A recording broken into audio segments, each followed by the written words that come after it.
You can't roll out and pump fake no more and run.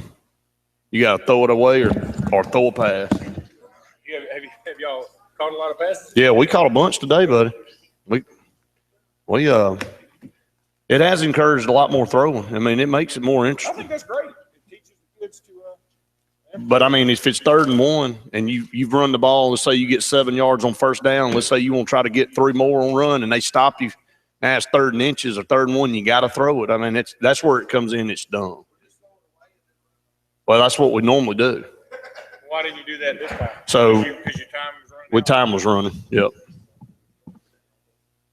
And he was there. He was open. He just underthrew it, and the guy slid under and caught it. We'd have won the game on the last play of the game. So was that their last game? Regular season game, and finished 3-3, and then we got to go to we get the playoffs. So Who's on your team?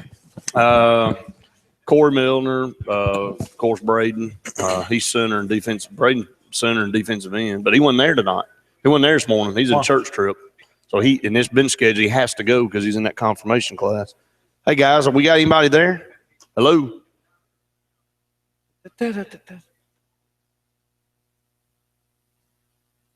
I tell you, man, it's fun. I love Little League football, man.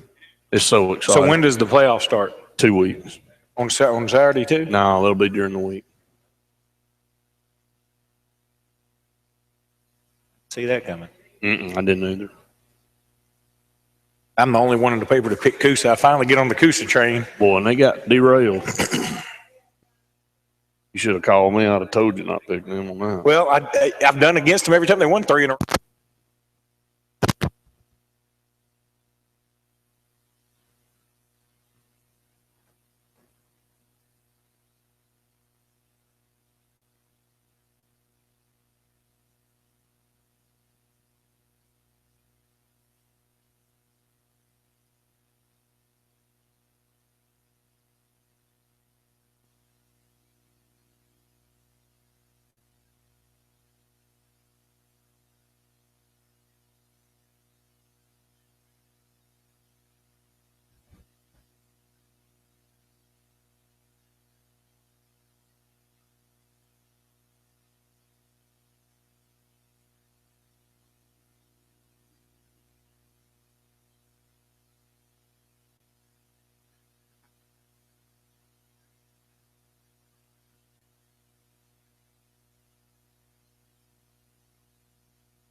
a standpoint of Saraland or Blunt, is playing in that region down there with Spanish Fort and some close games. A field goal beats Blunt against Spanish Fort. Saraland and Blunt will play the last week of the season. Then one of those two teams is going to have to turn around and drive up here to Benjamin Russell. And they've been in dogfight after dogfight after dogfight, and all of them been ranked in the top 7 all year. And then they get us in the first round. They're thinking like, man, what a reward for finishing third in this unbelievably tough region. We got to travel up 4 hours to Alexander City and play another top 5 team in the state. So it is. You flip it on either side and see it. This year, there's just not an easy path. I'll kind of go ahead and lay it out there for everybody in the first round. According to what we've been told, it'll be Saraland and Blunt. If we were to win that ball game, more than likely, it looks like we will have to travel to McAdory. McAdory is an unbelievable team with a lot of talent. If we were to win that ball game, back home, write this one down. Back home for the first time, we get Spanish Fort at home. They would have to come to us. If you get by that game, guess what you got to do? You got to go right back down 280 and play Opelika again. And if you win that game, you get to go play Clay Chalkville for a state championship. Right. I want you to write all 5 of those teams down. Saraland or Blunt, McAdory, Spanish Fort, Opelika, and Clay Chalkville. That's what you've got to do to win a state championship. And a team from the north like a Clay Chalkville. Who has nobody to play. Yeah, but you know. And I'm not slighting them. I know there's some tough teams up there. But when you look at the South, it is just unbelievably skewed, the amount of teams that are really, really good teams. If you take that top 10, Luke, and you look at it, a majority of the top 10 are from the South. And it's universal. I mean, Ohio State's not playing the same schedule Alabama is. True. That's true. It's unfair. I mean, that's just the way it is. But I think that if you're going to have so many teams in this playoff, we need to find a better way to seed them, because this is – and I know it would take more effort, and I know people are probably worried it would get political, meaning you'd have somebody come in and say, hey, maybe you can make so-and-so play so-and-so instead of my team play this really hard team. But I just – look, if Benjamin Russell wins this state championship, if they were to win it by the grace of God, they will have earned it. Well, it would be the most – it'll be – and not miraculous because we've got the team to do it, but it would be one of the most unbelievable runs in high school football history in the state of Alabama. If you were to knock all of those teams off, you want to talk about somebody standing on top of the mountain saying, boy, if you've ever earned something, you've earned this one. Think about let's talk about the teams they would go through. And I know this is all hypothetical now, but this is the kind of stuff I love to get into, okay? So if Benjamin Russell, let's say they open up with Saraland. Okay. They play probably the number 1 underclassman quarterback in the state of Alabama in Jack Wilson. Well, this is a team that was runner-up in state last year. And they also play a kid named Velas Jones who's committed to Southern Cal right now, a wide receiver. Then in the second round, they would play McAdory. They've got a kid named Malcolm Askew. That's right. Who is one of the top juniors in the state. He's a top 50 player in the country. So he's a really talented athlete. Then in the third round, you'd play Spanish Fort with Tyler Johnston, who is undefeated as a starter. I think he's 28-0 after their victory last night, and he's just a winner at every level. Okay, so then you'd play Opelika with Josh Johnson, who has been incredible. They've got a great underclassman quarterback as well. Oh, yeah. And Bentley, is that his name? Yeah, Jake Bentley. And so then you'd play them. And then if you happen to get through that crowd, and you Ty Pigram. You play Ty Pigram, you play Nico Collins, and you play TJ Simmons. That threesome, that triumvirate is unbelievable. One of them's committed to Alabama. One of them probably will be committed to an SEC team in Nico Collins next year. He's only a junior. And Ty Pigram should be committed somewhere. Yeah. You will have played in 3 weeks, you will have played the 2 kids that are going to play for the Alabama-Mississippi All-Star game. That's unbelievable, unbelievable run. And on our side, when you turn on the film, they're looking at it. They play in probably the most underrated player in the state of Alabama that's as good as probably any of the ones you've named off, and that's Tyree Gray. Did he get snubbed by the Alabama-Mississippi All-Star? He did. You think so? Yeah, the rosters are out. I know. I'm just saying, do you think he got snubbed? I mean, where would you put him? I don't think you can put him at definitely put him at athlete or cornerback. Right. Cornerback. I mean, absolutely. I mean, look, and I'm going to tell you something. I'm going to say this, and I'm going to sound like a homer. Just wipe out any kind of premonition that this kid can't play quarterback the next level, because he can. And maybe there's some guys that are more of a prolific type, just what you think of as a quarterback.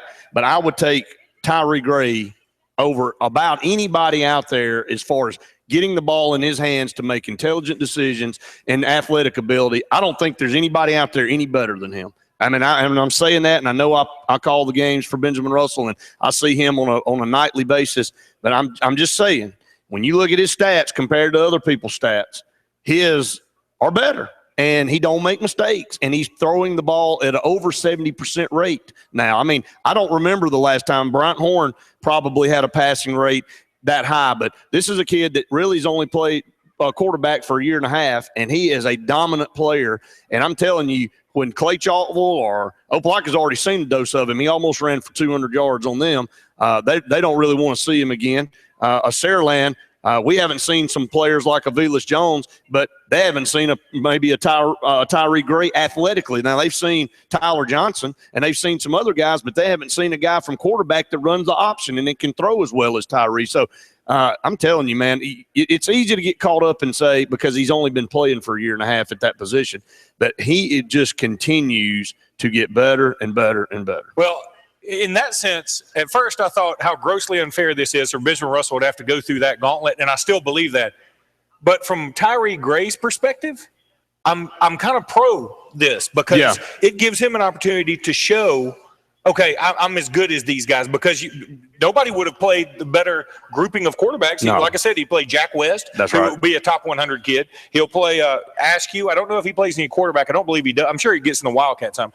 But then he'd play Tyler Johnston. Yeah. And then he'd play Jake Bentley. And then he'd play Ty Pigram. It's going to be some great matchups. Amazing. It's going to be some really good. I mean, all those teams have great signal callers. And the good thing about it is when you sit there and you look at high school football, if you got an outstanding quarterback, you have a chance in all these games. And you look at the Opelika game, the first time we played them, it was third week of the season. It was hot that afternoon. They have more depth than us, no doubt, but we've gotten a lot better. Not saying that Opelika has planed off by any stretch. They're really a good football team, but Tyree still went for 180-something that night, and we had a chance to make a play before halftime to really extend our lead possibly to 17 or at least 13, or at minimum go in the locker room up 10. Instead, we don't make a play, and they drive down the field and score, and it ends up being a 3-point lead for us at half. But there are opportunities there. We're right there where we need to be.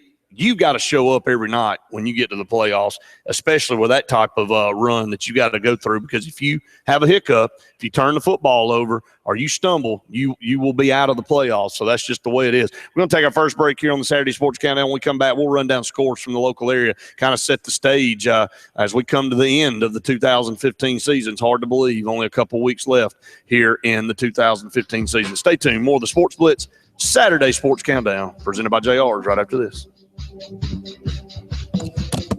Clear.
All right, guys, in 3, 2, 1, take it when you want it.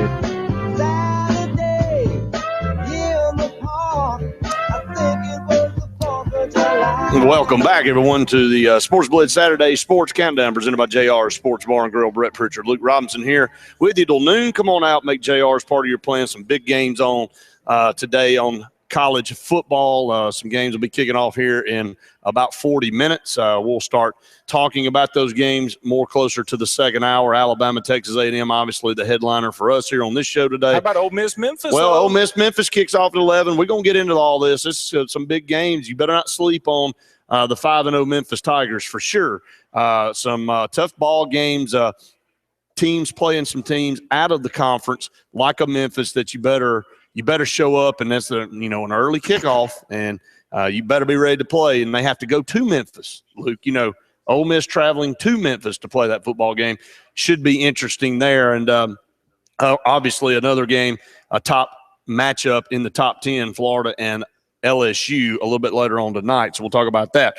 But we're in the High School Blitz segment of the program here for another couple of segments. As we talked about, Benjamin Russell, man, it's a phenomenal season. And it's a mirror image to last year. Went 9-1 last year in the regular season. By all rights, practical purposes, we'll go 9-1 again this year, and draw out a tough opponent in the first round. But go ahead and start getting challenged. You're not going to play teams that are going to be any worse than Saraland for sure. So you're getting a great opponent in the first round. And if you can line up, confidence builder at home, you win that game by 14 points or so, man, you take some confidence on the road to Macador. And this is just how you have to approach it. Can't worry about who you draw. Say, look, we got a tough team, but you know what? Saraland's got a tough team too. They got to come on the road. They got to travel here.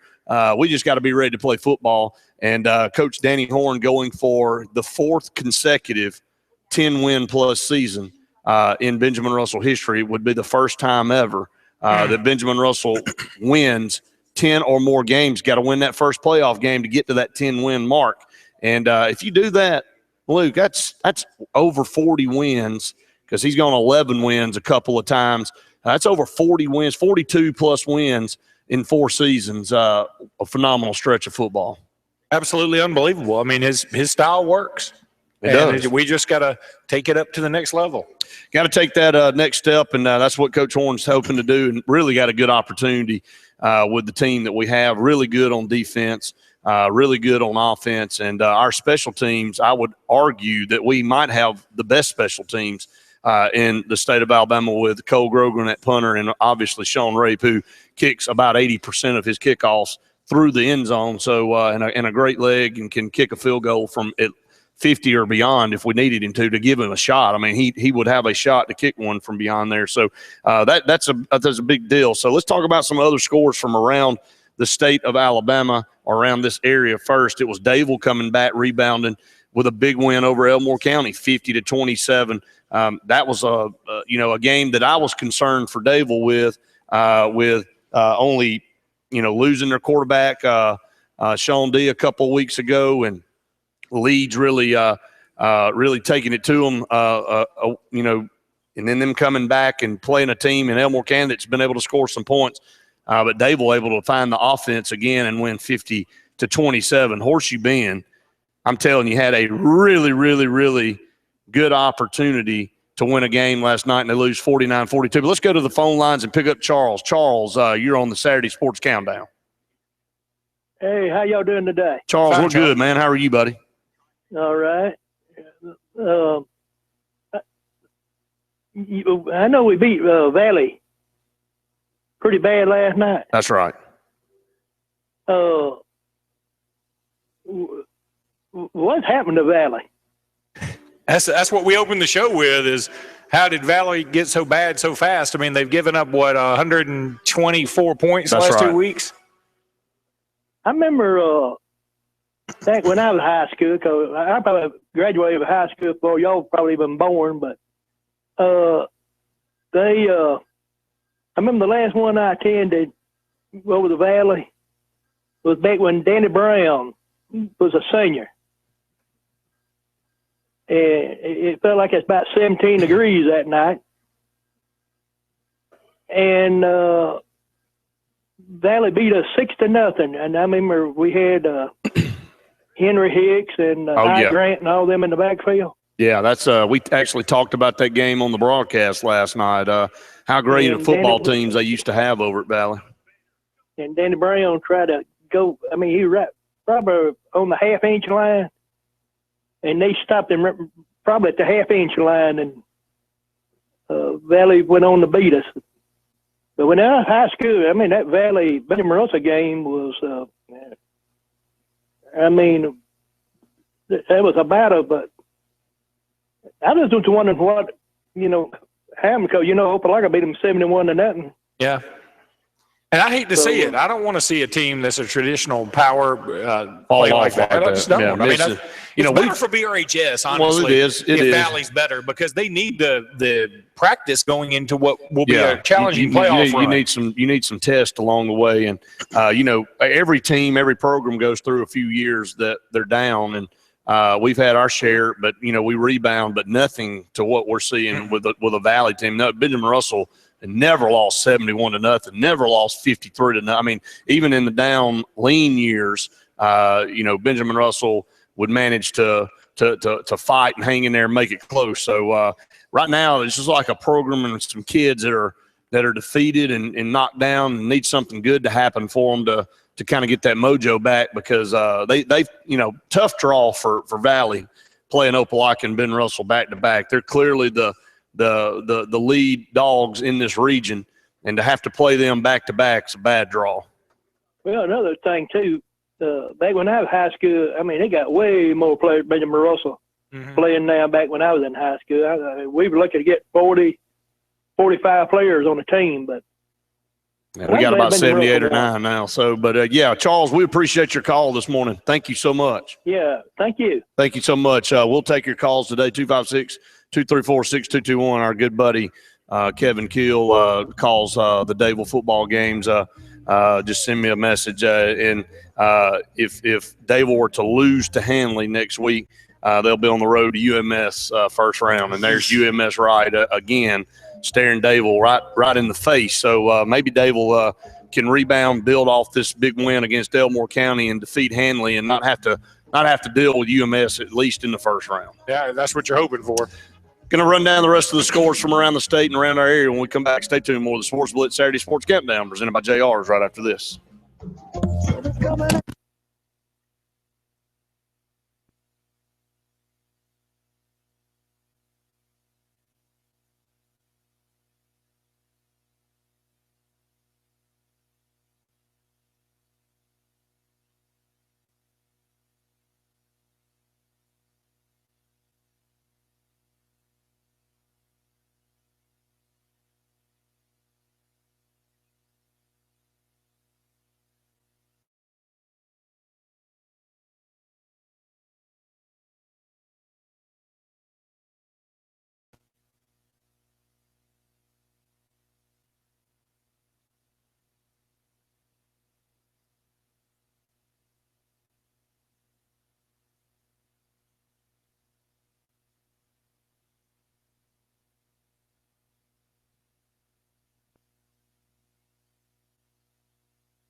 welcome back, everyone, to the Sports Blitz Saturday Sports Countdown presented by JR Sports Bar and Grill. You call, you ask, you shall receive. We'll dive into some 2A football here. I had a phone call from our longtime supporter, Jerome, and we'll talk about some teams in the 2A bracket. Unfortunately for Jerome's Lafayette Bulldogs, they fell to their rival Lynette, 38-14 last night. So, not a good night for the Lafayette Bulldogs there for Jerome as Lynette gets them there, wins pretty handily, 38-14. But 2A football, some other scores in there in the 2A bracket. We'll run down some of those. Elba with a 70-12 win over Calhoun. Sweetwater defeated Choctaw County 28-6. It was Sulligent 53, Phil Campbell 22. I'm just naming all some of these. Randolph County shut out Reeltown for the first time ever. They beat Reeltown. They were 0-11 all time against the Rebels, and they beat Reeltown 14-0 last night. So Randolph County team's been scoring about 40, 50 points a game. Yeah, what a huge win for them right there. And Reeltown's talk about teams that are hard to get your hands around. I mean, I just can't figure out what's going on there. I mean, because they're going to be good. I mean, they're going to be a tough out in the playoffs, but still, it just the regular season record. Not what they were hoping for sure. Washington County defeats Southern Choctaw 48-18, and as I mentioned earlier, man, I hate it for Horseshoe Bend. 49-42, lose just a shootout, a close one there to Woodland. A good opportunity for Horseshoe Bend to pick up a win there, Luke, and they were so close. I didn't get to hear any results from the game of how that game played out, or if it was back and forth the whole time, or if one team came back from behind or somebody made a late charge. So Horseshoe Bend did have the lead. I believe it was 42-35 with about if memory serves, it was midway through the fourth, maybe. My goodness! And then Woodland ties it up, and of course they go on to win the game. And just tough to stomach there, but I'm hoping that they can rebound and pick up a victory before the season's over. And we'll continue to run down scores here from around the area. Last night, Tallahassee took on Beauregard, and Beauregard, they're a machine, 33-7 over Tallahassee. Just not a close game. Tallahassee, a good football team, but Beauregard. They've done that to everybody. I mean, they're a strong football team. Going to be a tough out. Carroll of Ozark defeats Stanhope 16-14. You want to talk about what has happened to a program? Yeah. I'm blown away. I mean, Luke, they got three guys on offense for Stanhope that any team in the state would take. I'm talking Hoover down to whoever, and they just can't get it done. I don't know. Chemistry. It is. And they're just, for whatever reason, just not finding a way to win. I know they beat Russell County 60-6 last week, but Russell County is just not a very good football program right now. And just unbelievable. Stanhope's got one win on the season. Just hard to believe that they have come to that. And we've talked about this a bunch on this program. There's some programs that have been notorious for being top-notch programs that just, man, they're getting taken to the woodshed on a weekly basis. Montgomery Academy put 65 on Coosa's. Coosa's able to score 24, but obviously Montgomery Academy just too much offensively for Coosa, and a 3-game winning streak going. And but Coosa's gotten better. I mean, this is a program that winless for a couple years, just coming back and really fighting and getting better. So it's good to see where they are. Well, 65-24 used to be the norm for Coosa getting beat. Now we see it, and I'm a little bit surprised. Mm-hmm. So just continue to battle and fight and see what happens there. Let's run down some scores starting in 7A. Auburn defeated Prattville 21-17. That's a big win for the Auburn Tigers.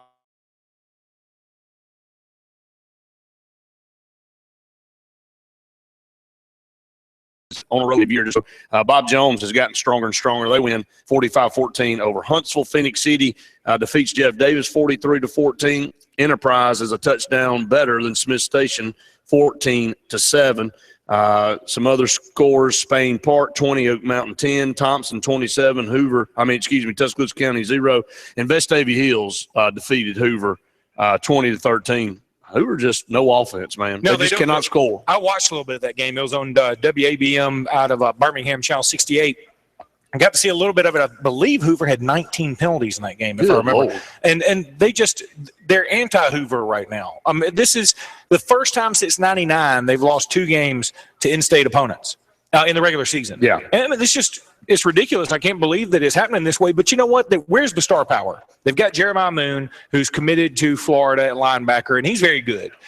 You've got the quarterback, and his name escapes me right at the moment, but he's not bad. Other than that, I mean, Bradrick Shaw, of course, he's at Wisconsin now. You've got some other guy. You don't have any Marlon Humphreys right now. No. You don't have any Chad Johnsons right now. I mean, or Chad Jackson. Chad Jackson. I mean, you've got to. It's an uncharacteristic for Hoover not to be able to score points. But defensively, they're still playing pretty good, but not being able to score enough points to win ball games. Class 6A, we'll run down some scores here. Spanish Fort, 35, Daphne, 13, a big win there for Spanish Fort. Parks Crossing defeats Russell County 6. Minor 26, Briarwood. Christian 14, Briarwood, man. Just unreal. They're another program. Just can't seem to get back in the win column. McAdory 48, Brookwood 12. Homewood defeated Hueytown 45-16. Some other scores: Hartsville 24, Florence 7. Clay Chalkville 72-6 over Woodlawn. Congratulations, Woodlawn, on your premiere of your movie. Yeah, that's what we said. This was the sequel to that movie. Yeah, it was. Chelsea 17, Pell City 16. I got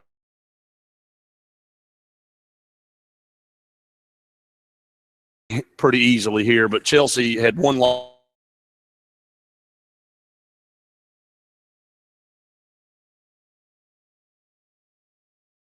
And this is a mirror of what happened to Chelsea last year. They come back, and Luke, we could have beaten Pell City 60 or 70 to nothing if we kept our starters in there.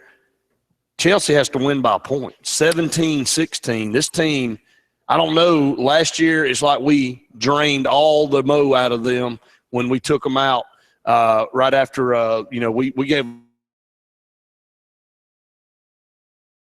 no, man, it's a humbling experience is what it is, and it can be one of those things that can affect the rest of the season because, I mean, look, when you think you're on top of the world, you think you could got a team that can hang with anybody, and then you come in and you play Benjamin Russell, who, I mean, they're not getting up 21-0 on you in the first quarter. It's got to be deflating.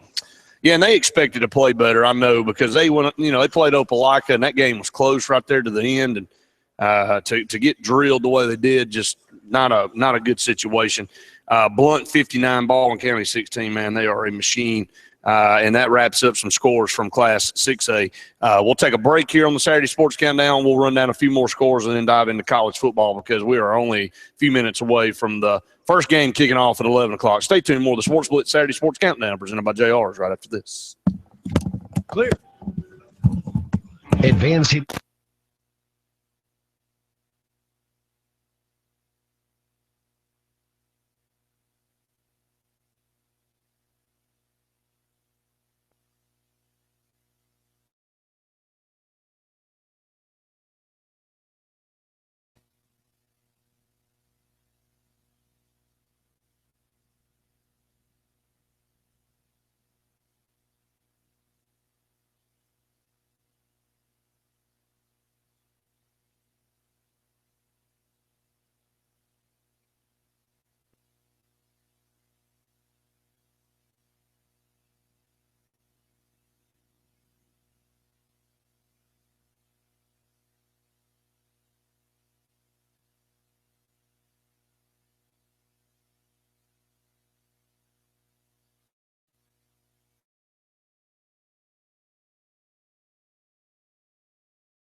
right, guys.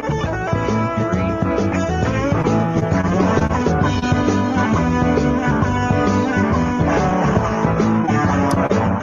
2. Welcome back, everyone, to the Sports Blitz Saturday Sports Countdown. I'm presented by JR Sports Bar and Grill. Brett Pritchard, Luke Robinson here.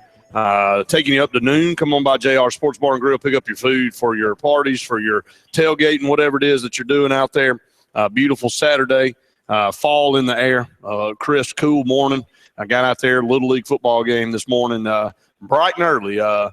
We showed up kind of like Auburn on defense. Gave up 2 quick scores, Luke. Then we battled back, tied the game up. A great football game. Didn't win it, but I love watching all those kids. Had a lot of those kids on my team last year that were on the team that we played against.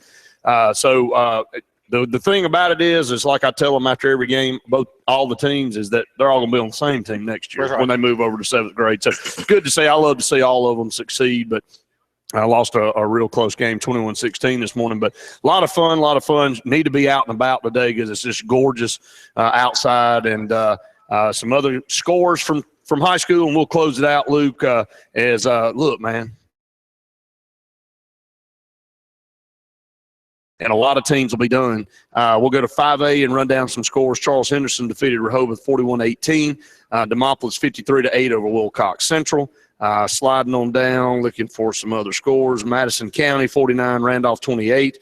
St. Paul's 38-8 over Escambia County. So St. Paul's really, really good there. Force 5A. Beauregard, as we talked about earlier, defeated Tallahassee 33-7. BC Rain, that's Tella Stone, who we played first game of the season, continues to really have a good program down there. He's done a tremendous job. They win 38-28 over Faith Academy. It's a good win there for their program, so congratulations there. And Central Clay defeats Sylacauga 17-7. A couple in 4A.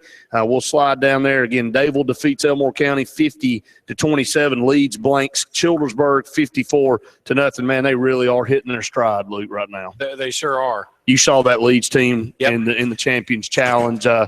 Your thoughts on where they were that night to where they are now? Well, I think they finally just got it together. I think they may have come into the season thinking this is ours. This is our season, and lo and behold, Madison Academy beats them in the Champions Challenge, and wakes them up. They have another loss in there as well, and they needed a wake-up call. Nobody, if Brett, tell me if I'm wrong, but I don't think Trey Nation or Tadero Marshall made the AL Mississippi All-Star team. I don't think either one of them made the roster. And you know what? That could be something they can use as motivation. Sure, absolutely. And I think that they will. I think Leeds will be a force in the playoffs. I would totally expect them to be in Tuscaloosa playing for a championship. Yeah, I think so. Some other tough teams in 4A, though. We always brag about the 4A class. Man, there's some good football in 4A all the way around. You got UMS Wright 52-14 winners over Monroe County. Some other scores there in this class. Munford defeated Hopeville 47-8. Hamilton 21, Danville 17. I'm trying to look at some teams that have really made runs here in 4A. Cordova 78-6 over Carbon Hill. Cordova is used to making runs into the playoffs. Brooks defeated Deshler last night 31-28. Kind of a shocker there. So there's you some scores from 4A football, and we'll kind of slide out of high school football. If there's a score or anything that you want us to talk about, give us a call. We'd love to hear from you, and we would love to talk about whatever it is or any score that you might have gone, a game that you might have gone to last night that we haven't talked about. A couple more minutes here in this segment. Luke, if you had to pick, looking at the top 3 classifications in 7A, 6A, and 5A, who would you go with? Who would you ride out with if you could pick one team and just take your bias glasses off if you have any and just say, who would you go with in 7A? If you wanted to say, look, everybody get to pick one team, you want to ride with that team out, who do you want? Yikes. Gosh, I want to say Bob Jones, but I just can't jump on their train. I can't buy into it totally yet. You can't say Hoover. Spain Park may be a team. What about Phoenix City? I'm not totally buying Phoenix City right now either. Even though, you know what? They had a major snub in that AL Mississippi All-Star game. Are there better teams in 6A than there are 7A? I think the top of 6A could play with 7A. And other than I that, think the top of 6A could probably beat 7A because Opelika's already beaten Phoenix City, and I think Phoenix City has a real good shot to win the thing. So, to say that if they lined up again and played it. Well, in 7A, who would you take? Who would you say is your I'm riding with Phoenix City right now. They got Jamie Dubose. They're coming out of the South. They played some tough teams. I don't think anybody in that – no, I just can't buy stock in any teams up north right now until they prove. And when we get in the playoffs, good luck to you when you draw Hoover. Or maybe McGill? And McGill, possibly. McGill wins 35-28 over Murphy, but I'm going to ride with Phoenix City and see how that turns out. 6A, who you riding with? Okay. The easy pick's Clay Chalkville. The easy pick is Clay Chalkville, but you know what? I'm going to give whoever comes out of the South a little bit more credit because they're going to be more battle-tested. Chalkville because I think it's kind of unfair to pick them. Yep. I'm going to shock some people. I'm going to say Opelika. Wow, hey, and they can. I can definitely see that there. I'm biased in 6A, so I can't really say because I'm riding with Benjamin Russell. I do really think take BRHS out of the equation. Take BRHS out, and you took Clay Chalkville out, so they're out. Let's see. I mean, Tyler Johnston. I mean, you got to go with Spanish Ford. If that's the team that's not Benjamin Russell out a couple times. And I felt like if we could have gotten past that game, we could have won the state championship. The team that's been the most dominant against the most quality competition, though, has been Opelika. Yeah, and I know. That's what I'm going with here. Yeah, I would just. They've got to prove to me they can get over the hump. I know they got to the championship game a few years ago, but I want to see that they can make another run and prove themselves. In 5A, who you taking? Okay, give me a couple options. And you got St. Paul's. I'm not taking St. Paul's. You got Beauregard. You know what? Beauregard would be on my short list, but I can't buy them just yet. I'm buying them. I think they're good, and I think they got a really good shot at winning the thing. Got Central Clay there. They won 17-7 over Sylacauga. Greenville 19-15 over Eufaula. Greenville's a shot. Yeah, not taking them though. Just don't feel that way about them. Really, I mean, I guess Beauregard. If I'm going to take a flyer on somebody, Charles Henderson. I'm going to take a flyer on Beauregard. I'm taking Beauregard. So that's who we feel like in the top 3 classification. Going to take a break when we come back. College football the rest of the way out. Stay tuned. More of the Sports Blitz Saturday Sports Countdown presented by JR's right after this.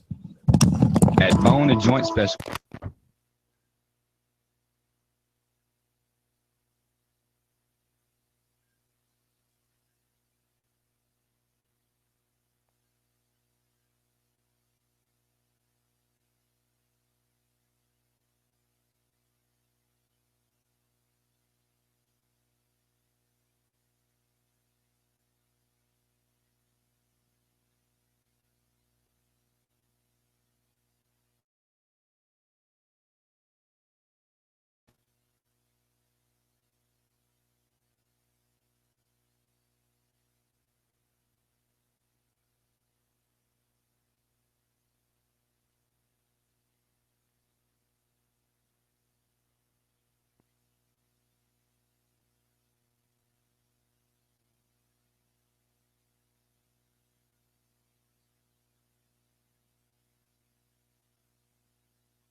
Thank you, brother. Never mind. Somebody call the werewolf. Big B Steak Night every Friday and no vampires.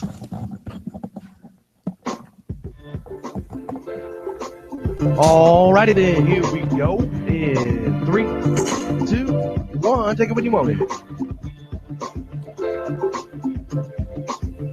Welcome back, everyone, to the Sports Blitz Saturday Sports Countdown presented by JR Sports Bar and Grill. Brett Pritchard, Luke Robinson here with you till noon.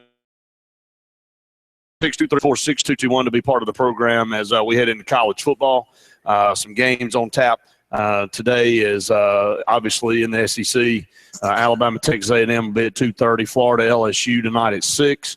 A lot of storylines. Can it be more bizarre of a week of sports, wow, especially in the SEC? Now, nationwide, it was crazy too, but you could just stay right in the SEC and have enough storylines to talk about for 3 months. And Steve Spurrier no longer at South Carolina. You know, the state of South Carolina has been through it here the last few weeks with the flooding and having to move that game from Columbia to LSU, which wasn't a positive at all for South Carolina. But, I thought Leonard Fournette's class act. I mean, he's really a tremendous – he's a tremendous guy, person, period. And donating his jersey, autographed jersey. Victim, all the beats go to that. And glad this NCAA actually stepped up and allowed that to happen instead of doing something stupid like we would expect them to do most of the time. But, they have to deal with the flooding. They're not having a great season, and then Steve Spurrier just walks away. And we've criticized him. And, I say this, and we take a step back a little bit, Luke. If he really feels like he's not capable anymore, number one, first of all, you always taught when you're small, from a small kid on up, that you don't quit anything you start. That you ride it out no matter how tough it gets. But, if he really feels like he has just lost it that much and he's got to get out, maybe that's average. It's an egotistical guy over his whole – to admit he ain't got it anymore and that he needs to get out and let somebody else take it. The only thing that's sour about that is when he got up there and said he's not retiring, he's resigning. And he said, let me make this clear. He said, make sure y'all get this right. Like he wanted to emphatically tell the press, I want you to make sure you write it right. I'm just leaving here, and maybe if something else – to me, I interpreted it, and if something else better comes up, I might take a shot at it. Well, that's the way I interpreted it, too. I thought that he handled it incredibly poorly.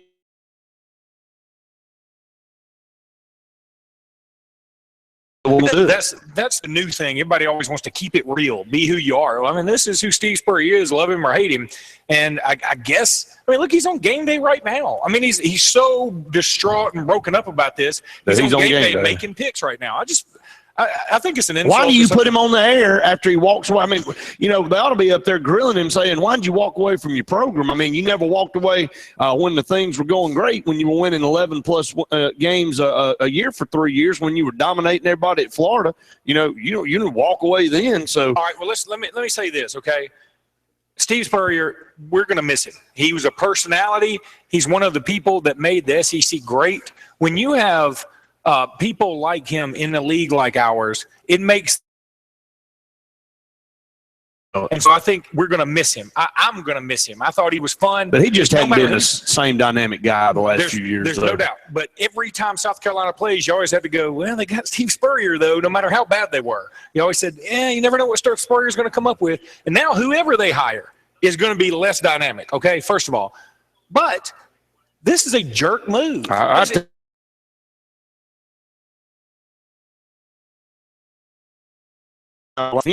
Okay, a lot of those guys came for Steve Spurrier, let's be honest, to be able to play for a guy like him. How do you look those guys in the eye halfway through the season and say, hey, man, y'all ride it out without me. I just can't take this anymore. And, it is totally how are they going to remember?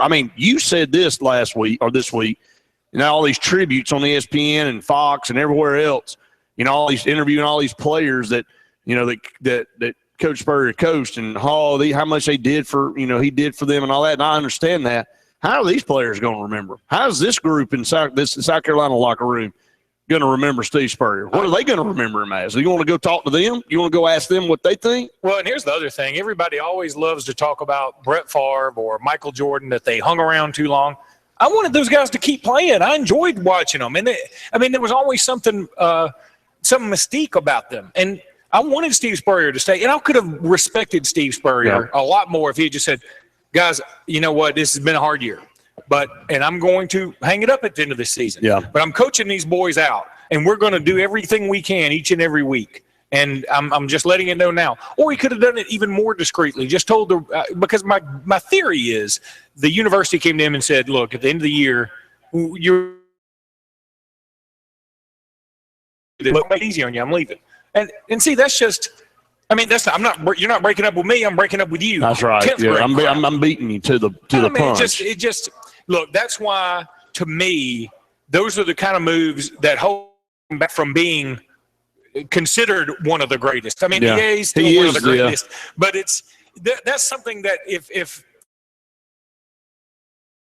he's notoriously rubbed people the wrong way if you're not on his side. I mean, if you're not on his side, he is just that guy. But I never pegged him for a quitter. I never did either. I mean, that's the shocking thing. I told everybody all week, people coming up asking me, what did I think about it? And I'm like, never envisioned Steve Spurrier walking away the way he did. I mean, he spent time his whole life playing this game or coaching this game, and just to go out like a Bobby Petrino, or as Vern Lundquist says, Bobby Trevino. Yeah, well, or however you want to say it. Well, here's the thing, Brett. If he had done and said, guys, I am leaving, and I'm going to be around the program still, and I'm going to help the transition, whatever. I mean, trying to make it. I know that could make it confusing, whatever. But to do this, and then just the next week be all smiles and sunshine, be on College Game Day, man. Yeah. Remarks again. So I don't know. It did rub me the wrong way. Who cares what I think? I mean, obviously he doesn't, and he didn't care what anybody else says either. But he's sitting up there shoulder to shoulder right now with Lee Corso, talking away when he ought to be getting ready to coach South Carolina against Vanderbilt. I'm serious. That's the way I look at it. I mean, he left that team, but all you've heard all week is that he's earned the right to go out on his own terms. He's earned the right to do whatever he needs to do because he's Steve Spurrier, and his past has allowed him to do that. But man, you just in a day and age where kids more than ever need to be taught to finish things that you start. You got one of the greatest coaches in our era just walking away, and I wouldn't be shocked if he popped up somewhere else. Everybody else is like, well, he's done and he's not coming back. Don't be shocked if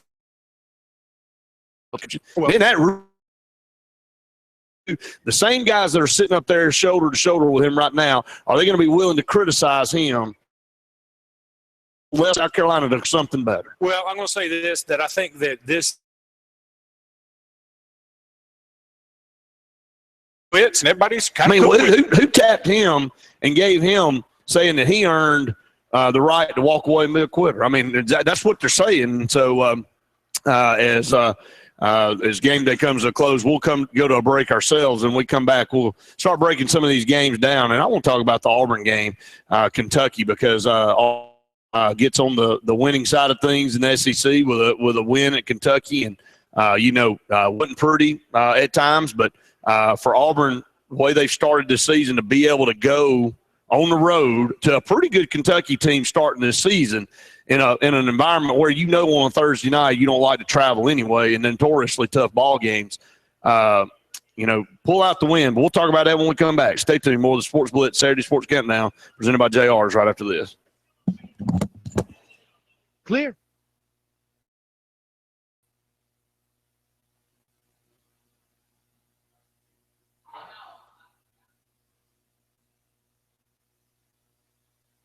Are tires and car repairs sexy? No. But when you shop for tires, maintenance, or AC service at S&S Discount Tire in Alex City or Dayton, you'll find they're the total package you'll take home to meet mama. With S&S's selection, fast turnaround, and quality work the first time, you'll get the long-term relationship you've been. Start an online relationship at sndstire.com. The tires and car repair total package. Tired of the monotony of eating the same old lunch day after day after day after day? Face with a lunch special at Big B Barbecue. Starting at just $5.99, try one of over 300 different lunch special combinations. And top it all off with homemade banana pudding. Big B Barbecue.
1. When you want it.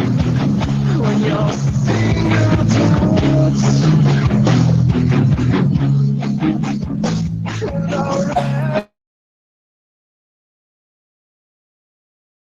Our Sports Bar and Grill, Brett Pritchard, Luke Robinson with you till noon. Give us a call, 256-234-6221, to be part of the program there. Daniel back in the studio, Justin back there trying to handle a few technical difficulties on the TV side. We appreciate everybody hanging in there with us as we come down the home stretch here in the Saturday Sports Countdown. Some games already kicked off, Florida State, Louisville, Ole Miss, and Memphis already underway. I want to go back and talk about the Auburn Tigers, though, Luke, and the way they started that game on a drive, went 12 plays, went 80 yards, able to go down the field and win that football game.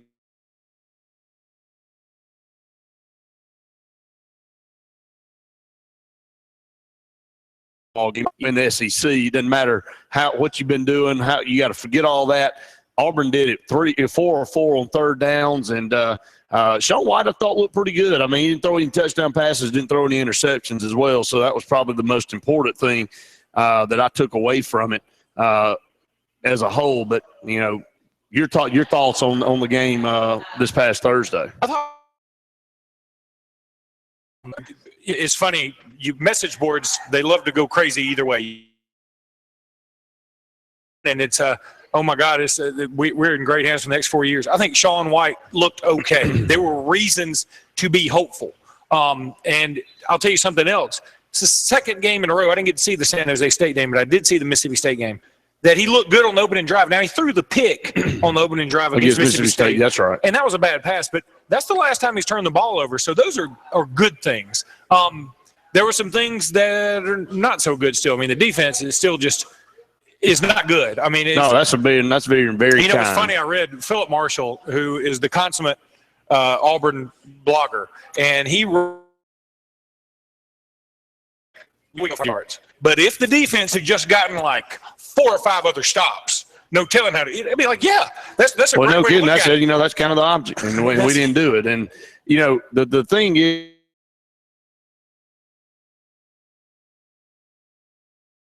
Or this past Thursday, and you know some of the things that jump out. I'll run down Auburn on offense. 21 first downs to Kentucky's 25. Auburn ran the ball for 152 yards. Kentucky 138, and 60 of that came on one run. Again.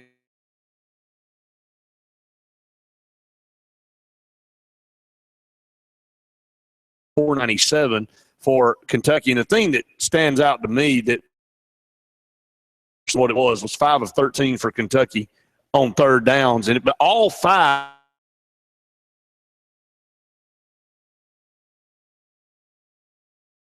backed up inside their own 10-yard line. Auburn could get them off really put the game away and could not ever make the play, and just so frustrating. And watching that defense just cannot make plays just makes you want to bang your head into a wall. So just couldn't get off the field. One of those things that you have to deal with. Got to get better somehow. Somebody else, Brett, is going to have to step up at wide receiver. Yeah. I mean, somebody's got to. I mean, Ricardo Lewis had a good game, but he's not. He's okay. I mean, he's not the wide receiver. He's not all SEC caliber, but he doesn't have to be. But somebody else has to help him out. He's got to have some help. He's the only threat it feels like Auburn's got at wide receiver right now. I know Jason Smith caught a pass. Yeah, but I mean, I'll talk about how that broke down. I mean, again, you got guys that just come up missing. Where's Melvin Ray gone to now? I mean, Jason Smith had 2 catches for 13 yards. I mean, that's just not being utilized. Tony Stevens, finally, I think maybe his first catch of the year, had a 9-yard catch, had a sure touchdown right before halftime. And Sean White, I think, looked up and saw him so wide open, put too much on the ball, and just a little bit out of bounds there. Marcus Davis had 5 catches. He might be the complement there. I did think Kerryon Johnson looked good, Luke. We've been watching that kid for a long time, and he's a true freshman, and, man, he already looks the part, and he's going to get bigger and stronger. He's already very elusive in space. I love his upside, man. He is a good football player. Yeah, and I'll tell you, it's funny. They ran that trick play that scored the touchdown. Then they ran it again a little later, and I think they got a first down. And I know they ran it again, and that time they were ready for it. It looked like they didn't have a variation of that play. Like that was the play. That's it. And I'll tell you, at first, I was happy for Kerryon Johnson. I mean, we get kind of emotionally invested with some of these kids too, and I don't care where he's playing. I like Kerryon Johnson. Yeah. I've gotten to interview him before. He's just a good kid. I'm pulling for him. Okay. That said, Jeremy Johnson, when he went out there and he was the decoy the first time, I said, okay, that's a nice wrinkle. And then I realized there's no variation of that play. I said, this has got to be a low point maybe in his football playing life. He has been reduced to a decoy. That's all he is. And we can say, and then he comes out on the field and gets a penalty. For a false start. I'm like, can this thing get any worse for him? It really, honest to God, Brett, it would be good for him if they just said, Sean White started the rest of the year. That's just the way it is. And if Sean White gets hurt, so be it. But just let it go, because do it for me. I felt so bad for that kid. I did. Jeremy Johnson is a guy that had all these accolades coming in, and I thought at first, as an Alabama fan, you find it a little funny. Okay, well, there's your Heisman guy. We took Jake Coker junk. Y'all can take some Jeremy. Yeah. But now, I'm telling you, I feel bad for him. I mean, that's what he's been reduced to, and he's better than that. He's a lot better than that, and it's just very baffling how an athlete can lose their confidence as fast as he's lost his. And it doesn't take long. I mean, it takes a lifetime to build some things. It takes a very small second to lose it. And Jeremy Johnson just, since then hasn't been given an opportunity since LSU to even go back out there. But doesn't mean that he's not. But, at this point in time now, Sean White goes on the road, gets you your first SEC win. How do you go away from him? I mean, he threw the ball for 250 yards, 17 to 27, and should have been better than that because about 4 drops in that game. You cannot take Sean White out right now. I think he's – again, this isn't Auburn offense 2013, but of course not. Is the best I've seen him look. And now that you can take that one of two ways. I heard Gus Malzahn actually had a quote say, this is the best game we've played, and that's – very good. It's also very scary. Yeah, it is. Because Kentucky's better. They're still not vintage. I mean, look, let me tell you how Kentucky got. They had 8 men on a punt return. They were so confused, and I think that goes back to we talk about. They just didn't know if we were going. I'm going to tell you what also may have bought into that. I know that looked horrible for Kentucky, but our defense was so bad. Yeah, they didn't know what to do as far as go back in punt formation or to keep the real defense out there, because Auburn was sitting there trying to go, man, we might just need to go for it and keep the ball. That's how bad Auburn's defense had been playing. And it came down that last drive to Gus Malzahn calling Will Muschamp over there and said, can we get one stop? Can we get one stop? And he's like, yeah, we can. And that's what determined him punting the football. I mean, it was 50-50. Malzahn said that in the press conference. He said, look, we were just as close to going for it as we were deciding to punt. So that was where I think a lot of that came. But you just got to play punt safe there. You just got to go out there and say, look, got to have you guys out there play punt safe, and they punt it. That's fine. We'll just go take over the football. If not, we're not going to get fooled on a fake or something like that. Just don't have anybody back if that's the case. That's exactly right. But you can't have 8 men out there in major college football. Well, and it made it so comical because at that point I was thinking if Auburn if they just snapped the ball, went to the left, they probably could have scored. Oh, easily. And there was nobody over there. Exactly. And I know it would have been a punter running the ball and whatever. But still. That would have been the time to do it. But, and then Kentucky calling the run play on 2nd and 7. That was a horrible play. That was just so bad. If it was 2nd and 2, everybody kept saying you didn't have any timeouts either. I understand. 2nd and 2, I could understand because you could stop the clock. You would think you'd get a first down. Exactly. But 2nd and 7 was just an absolute joke. Okay, when we come back, I want to talk about how you feel about Thursday games versus would you rather have a Thursday night game or would you rather have an 11 o'clock Saturday game? I can already answer that when we come back. Stay tuned more with Sports Blitz Saturday Sports Countdown presented by JR's right after this. Clear.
Price. 5 to bump. All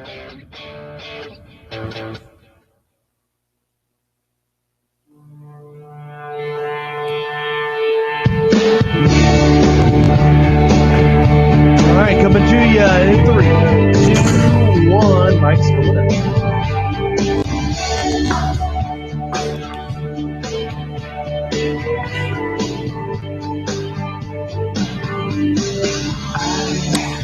Welcome back, everyone, to the Sports Blitz Saturday Sports Countdown presented by JR Sports Bar and Grill. About 40 minutes left in our show today. Come on out to JR Sports Bar and Grill, man. It is gorgeous weather outside, a breeze blowing. Cold front came through last night. No rain really attached to that. So going to lower the temperatures, especially at night around here down into the low 50s, mid 40s over the next few days. So it's truly football weather. What you expect about midway through October as we head into the holiday seasons, Halloween, Thanksgiving, Christmas. Just amazing how fast this year's gone by. Okay, well, I'll let you go back to my question. Thursday night game at 6 o'clock or Saturday game at 11 o'clock? I'd rather take a Thursday night game. See, I'd rather take the Saturday because at first I thought Thursday too because you got the stage to yourself, whatever. But you know what? I mean, it's Saturday, and I enjoy Alabama and Auburn playing at different times on Saturday. Yeah, I mean, I do get that, but it's only, you're not going to get but one maybe Thursday night game. When was the last time Alabama played a Thursday night game? I know we played Vandy on a Thursday. Played Southern Miss before. I don't remember playing Southern Miss was a Thursday night when Tyrone Prothro made that catch. That was a Thursday night. That was a Saturday. I'm almost positive it wasn't a Saturday. It was a Saturday.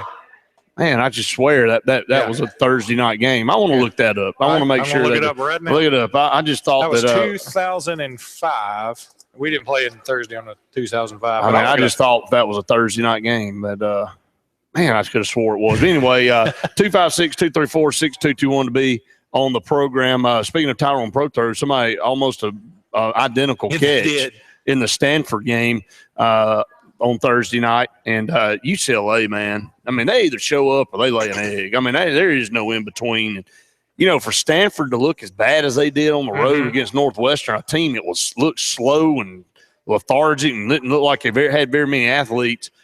Man, what about McCaffrey at tailback for Stanford? He's pretty doggone good. I mean, he had over 300 all-purpose yards. They've just got a strong team. But that loss to Northwestern ought to penalize them a lot, especially considering – Well, Northwestern been in the top 20 the whole year, and they've got a big game against Iowa today. But if they drop this game, if Northwestern were to drop this game, and look, and then they don't have anybody to back them up. Like Oregon looks pathetic. Oregon could lose today to Washington, have a losing record. They lost to Washington State last week. UCLA doesn't look good at all. Yeah. Who is going to help beef their schedule up? USC is in turmoil. What's going to happen tonight in that game? I mean, we got a lot to talk about here in the next 40 minutes, but some big games on. Finish up talking about Auburn as they beat Kentucky. Now we'll be off for it's an actual 9-day rest if you want to count it as they head over to Fayetteville, Arkansas. To take on the Arkansas Razorbacks, but it'll be interesting to see La Tech with Driscoll at quarterback. Jeff Driscoll at quarterback went straight down the field, up 7-0 over Mississippi State. It's another game we'll talk about a little bit later on. So it was a Saturday. Yeah, it was a Saturday. That just seemed like, was it raining? Was it kind of nasty? It wasn't really pretty, and it was at Legion Field. No, it was in that was in Tuscaloosa. Was it in Tuscaloosa? Yeah, well, I just botched that whole thing. Well, I mean, I don't know what game I was watching or thinking about or whatever. So look that up. When was Alabama's last Thursday night game? I believe it was Vanderbilt at Vandy in the mid-90s. I want to say like 96, maybe 97. Instead of us trying to believe, instead of us trying to be journeying. Don't stop believing. Can we go figure out if that's the real deal? But anyway, I'd just like to see. But Auburn has played several Thursday night games over the past several years. We're good for one of those. Seems like every year or every other year at the most. But I don't mind playing them. Auburn's had a lot of success on Thursday nights. We've gone on the road to South Carolina, won some games. Had to play, played Kentucky a couple times. I think it's okay. Auburn just notoriously has not played well on early morning games. That 11 o'clock kickoff is just not bode well for Auburn, and I think a lot of Auburn fans agree. What do you like? We'll pose that to our audience out there. Would you rather play on Thursday night or 11 o'clock Saturday morning? Give us a call, 256-234-6221. You can also tweet us, send us a message out on Facebook, however you want to deal with it. Alabama, I don't remember this at all, apparently played Georgia State on a Thursday in 2010. I don't remember that either. In the least. And the game was actually on ESPNU. I just don't remember that game When at all. did that one happen? Yeah. So neither one of us were close. So just haven't played very many Thursday night games, not as many as Auburn has anyway. To close out on Auburn before we dive into Alabama and the rest of the SEC, got to go to Fayetteville. Arkansas, very physical. One thing you take away from the game is that Auburn's just not very physical on defense.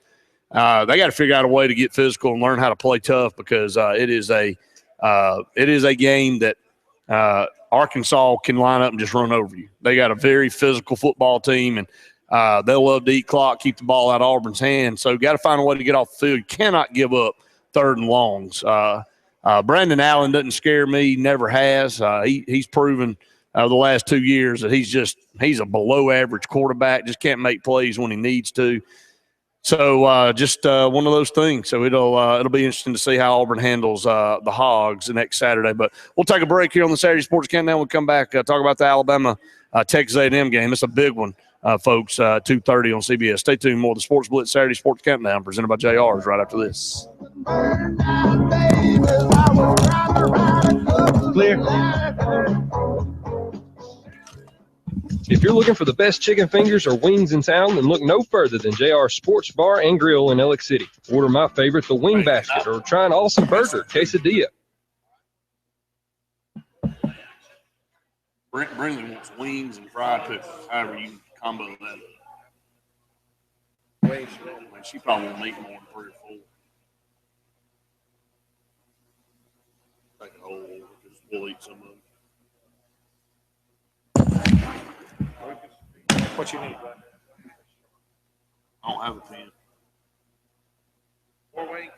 Yeah, 4 wings and order pickles.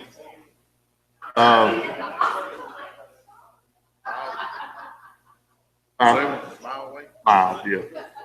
Kim wants that wrap that I get with none of those little onions in there. She just wants mild sauce. She wants some cheese. That's it, with some cheese on there. She wants to order cheese balls. I guess I'll take a finger basket of fries and slow extra fries. You got to put the spotlight up. Somebody just parked right there. I swear I was thinking that same thing earlier. I like that light got bright on it. Justin changed the bulbs out before he left.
Now,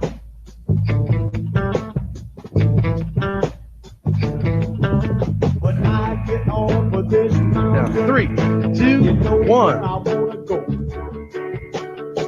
Straight down the Mississippi River to the Gulf of Mexico.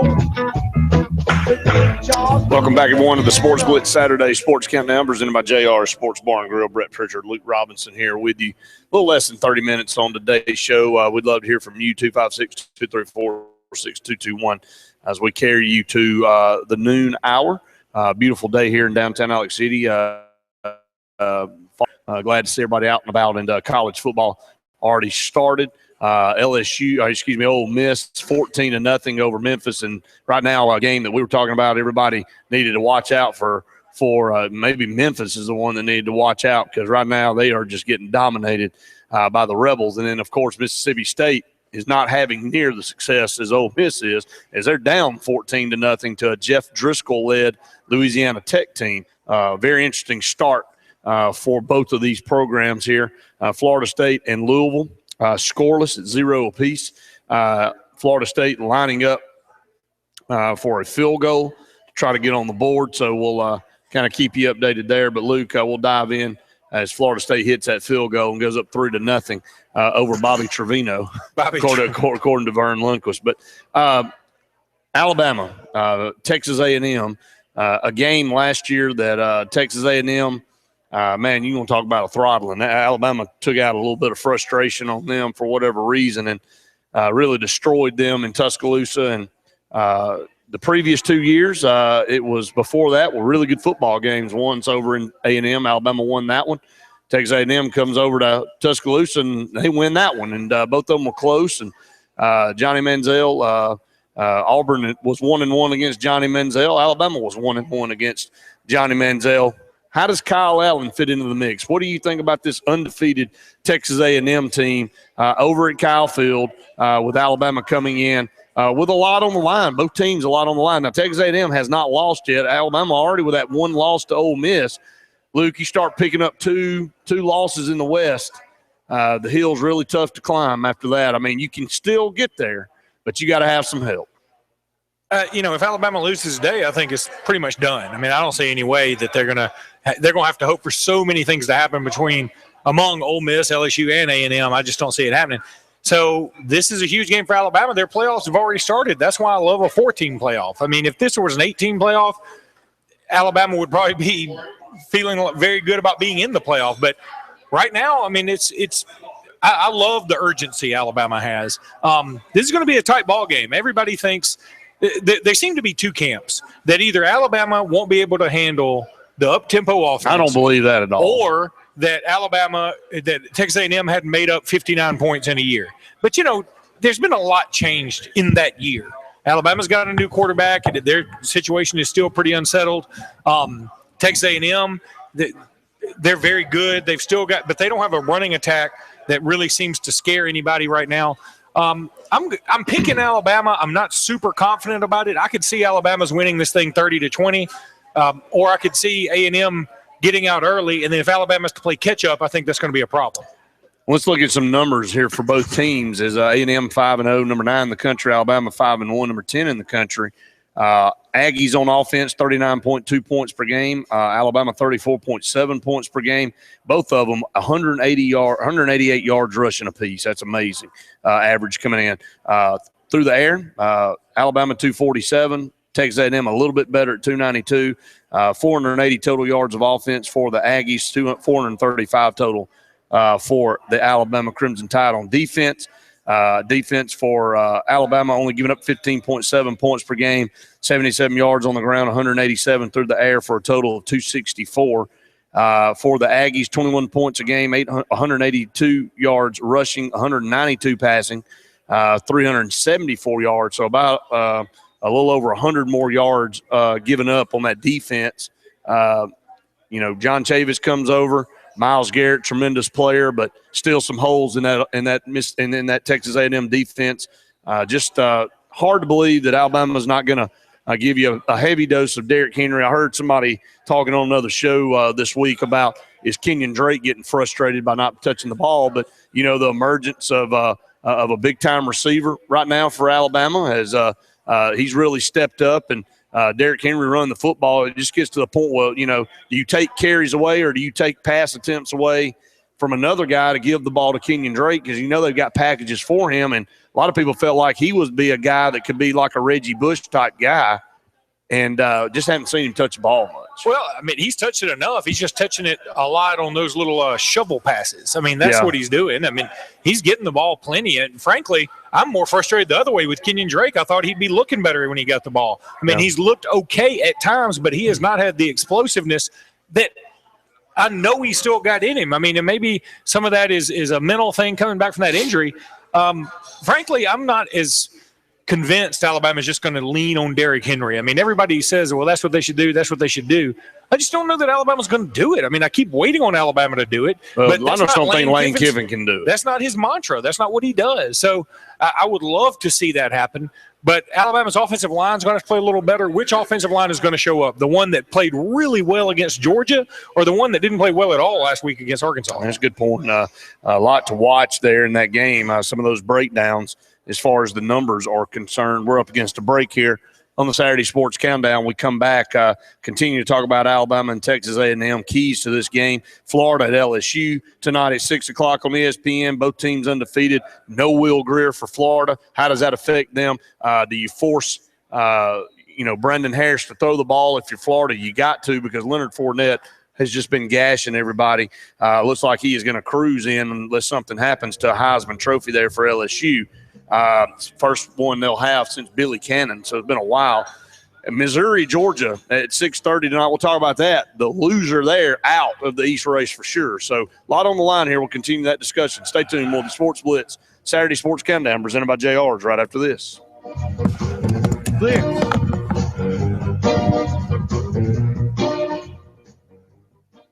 Make sure your mower.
Guys, in 3, 2, 1, all on you.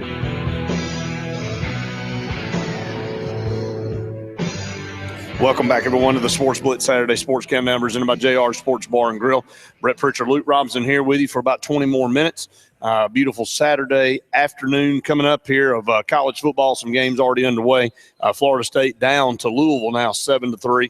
Ole Miss still up 14-0 to Memphis, and then Louisiana Tech up 14-0 over. Is it 14-7 now? Okay, 14-7. Louisiana Tech over Mississippi State. Is Mississippi State able to get on the board there after falling down 2 touchdowns? Closing thoughts out on Alabama, Texas A&M. What does Alabama have to do well to get out of Kyle Field with a win today? Watch the explosive plays. I think you can frustrate some of these teams if you don't let them get their explosive plays, and that's what Alabama's going to have to do. Reggie Ragland's going to have to step up. Cyrus Jones, there were some rumors about his being hurt. He is going to play. I hadn't verified any of that just yet. And I think establish the run, keep the ball out of Texas A&M's hands. Yeah, I think keys to that game there, and can Texas A&M do enough defensively to get a win against Alabama? I think they can. Here's the thing. Texas A&M rushes the passer very well. And the one thing Alabama hasn't done is protect the passer very well. And you have a passer. You can't have Jake Coker throw balls up for grabs either. No, and he did that a couple times last week. And he threw a great one to Ridley with somebody draped all over him for a touchdown last week as well. But you can't count on that every week. Yeah. Slide over and talk about the Gators traveling to LSU. Not only did they lose Will Greer, I think they had another player arrested. Is that right? They did. This week. Held a gun to his pregnant girlfriend's head. I mean, just a lot of bizarre stuff going on. And I don't know how to tell you what Jim McElwain said. He said, I guess Leonard Fournette thinks he could run for 300 against us. So is he trying to challenge his team, or is he taking a shot at Fournette and LSU? No, I think I didn't hear him say it. I just saw the quote. Yeah. So I wonder how he said it. Did he say it like, hey, if I were Leonard Fournette, I think I could run 300 against us? That's exactly right. Or did Things he say are out of context. Well, I guess, condescending Yeah, way. exactly. How did he say it? I think he said it in a way, knowing Jim McElwain enough, I bet he said it in a way to try and say, hey, if you look at our team, why wouldn't Leonard Fournette think he could run 300 against us? Yeah, well, the most one-dimensional team in the top 5 is LSU. Actually, they're number 6 in one poll, 5 in another, but number 6. Out of the top 10, let's just say the most one-dimensional at only 122 yards a game passing, but gashing people on the ground with Fournette, 346 yards a game running the football. But, I know it's easier said than done. If you can stack the box in there, Luke, and limit what Leonard Fournette can do and force Brandon Harris to throw the football, the Gators have a really good chance of winning the football game, but nobody's been able to do that yet. Leonard Fournette on pace to win the Heisman Trophy. Now Florida, no Will Greer, suspended for the rest of the year and part of next year due to the substance abuse policy, over-the-counter steroid-type drug he took. Out. So how does this change things for Florida offensively as Treon Harris comes in there to take the snaps? Treon Harris has had his own issues, and Will Greer had established himself as the starter for a reason. I think this is going to be LSU's game to lose, and everybody says, well, just stack the box and see what happens. But Fournette is one of those games. They used to stack the box against Bo Jackson and Herschel Walker, too. And guess what? It didn't work. I mean, and you knew it was coming back then.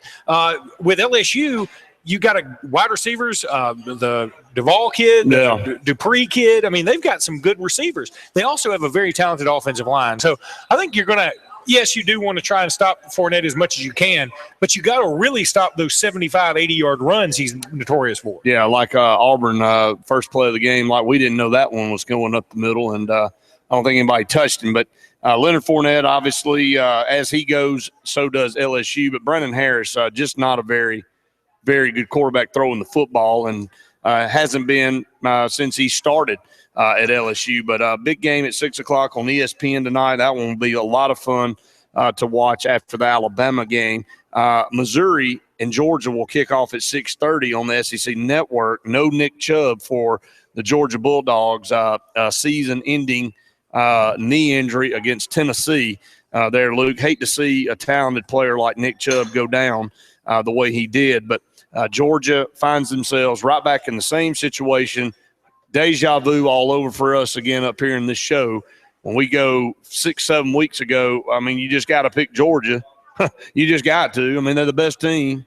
And, I don't know how you can go against them. And then you look down and they already got 2 losses, and they're a game away from being out of the hunt again. And how much more can they endure this over in Georgia? Well, joke's on me. I picked Missouri to win the East. So I don't feel much better about that. But, I mean, Florida may run away with it. If Florida gets a win today and Georgia were to lose to Missouri, it's over. This thing's over. It's over. And who would have thought that Tennessee blew that game at Florida. That's right. They had a 14-point lead and lost. And, they're kicking themselves in the tail. And then really they played terrible at home against Arkansas. I mean, that's the one they're really kicking themselves over. And Tennessee, right there, you reverse those two games, man, they're sitting at the top of the East. Hey, and they had a 14-point lead against Oklahoma, Arkansas, and Florida, and lost all three of them.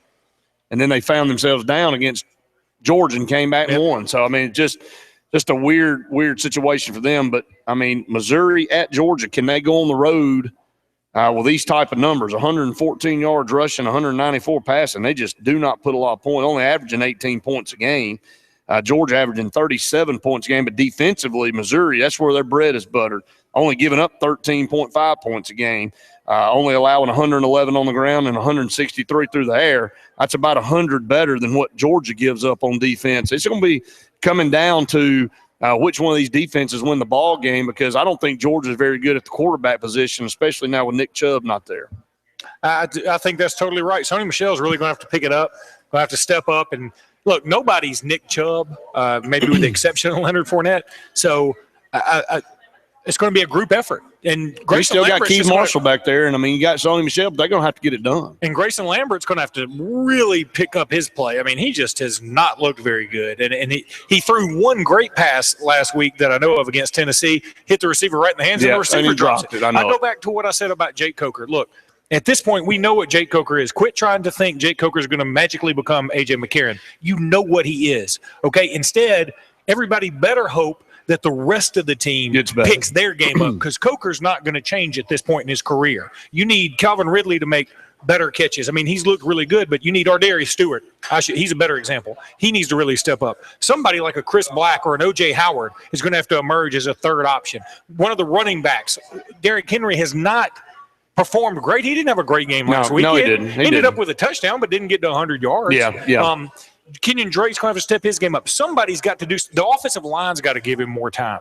Things like that, because Coker is going to have Coker-ish moments, and I mean that in a negative fashion.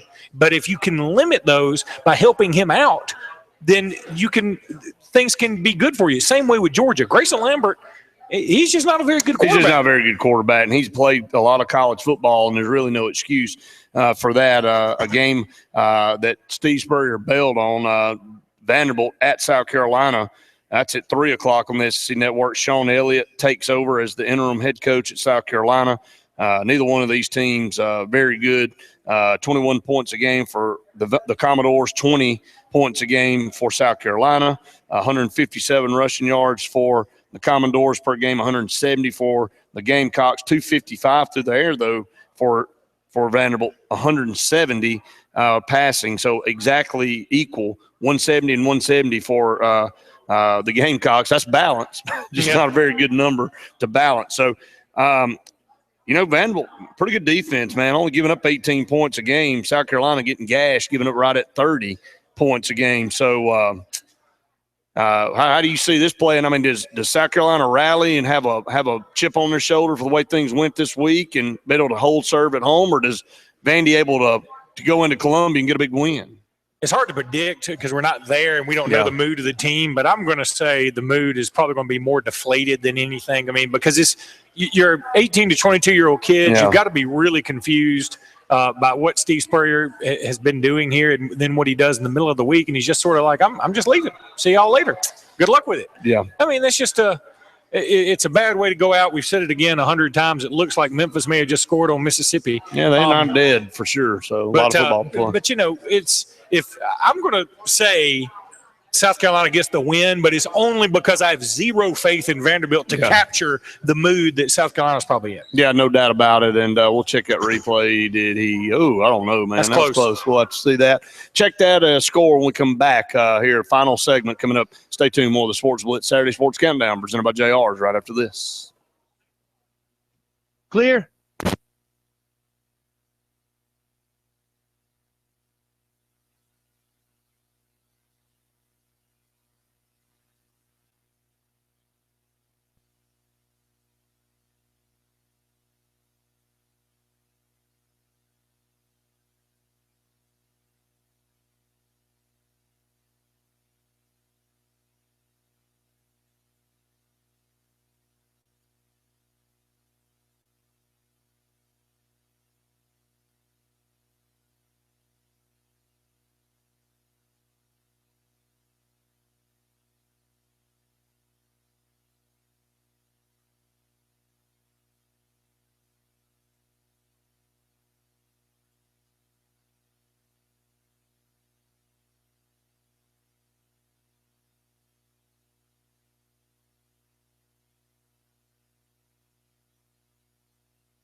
Welcome back, everyone, to the Sports Blitz Saturday Sports Countdown final segment here at JR Sports Bar and Grill. Over 10 years now, Luke. This is our 10th.